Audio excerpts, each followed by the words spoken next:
एक लड़का बिना टिकट लिए चलती ट्रेन में चढ़ता है और सीट देखकर बैठ जाता है। तभी वहाँ टीटी आ जाता है। वह टीटी को देखकर वहाँ से भागकर बाथरूम में छिप जाता है। थोड़ी देर बाद भिखारी के भेष में बाहर आता है और टीटी से भीख मांगने लगता है। भीख मांगता हुआ टीटी को चकमा देखकर बोगी में अंदर चला जाता है और सीट पर बैठ जाता है और अपनी चतुराई पर जोर जोर से हंसने लगता है। एक लड़का जंगल में खो जाता है। तभी उसे एक ट्रेन दिखाई देती है। वह ट्रेन देखकर काफी खुश हो जाता है और ट्रेन को रोकने लगता है। तभी वह ट्रेन पर चढ़ता है और जैसे ही ट्रेन के अंदर जाता है तो पूरी ट्रेन खाली होती है। वह यह सब देखकर हक्का बक्का रह जाता है और वहीं बेहोश हो जाता है। एक बार घर पर 3 बच्चे आपस में बड़े मजे से खेल रहे थे। तभी एक बच्चे को दरवाजे पर कुछ आवाज लगती है तो वह देखने चला जाता है, पर दरवाजे पर कोई नहीं था।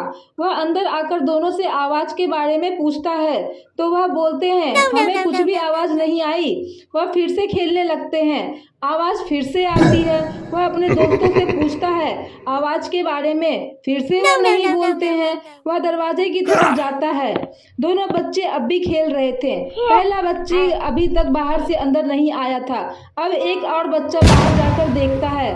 उसे गए भी काफी समय हो गया था। अब तीसरा बच्चा भी बाहर जाकर देखता है तो बाहर का नजारा देखकर वहीं बेहोश हो जाता है।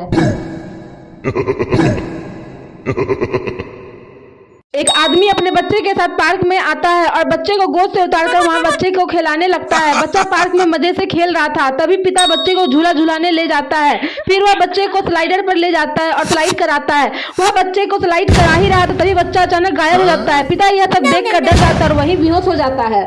एक लड़का ट्रेन में सोया हुआ था। थोड़ी देर बाद उसकी नींद खुल जाती है। वह उठकर जैसे ही बैठा तो अपने आसपास की सीट में किसी को नहीं पाता। वह यह देखकर घबरा जाता है और वहां से भाग खड़ा होता है। एक आदमी जंगल में भटक जाता है। वह रास्ता ढूंढते ढूंढते थक जाता है और एक बरगद के पेड़ के नीचे बैठ जाता है। तभी अचानक किसी चीज की आवाज आती है। वह घबरा जाता है और जैसे ही अपने पीछे देखता है तो उसे एक छोटा सा घर दिखता है। घर बहुत ही सुंदर था। तभी उस घर से बौने इंसान निकलते हैं और उस आदमी पर हमला कर देते हैं। आदमी यह देखकर घबरा जाता है और वहां से भागने लगता है और एक पेड़ के पास जाकर अपनी जान बचाता है।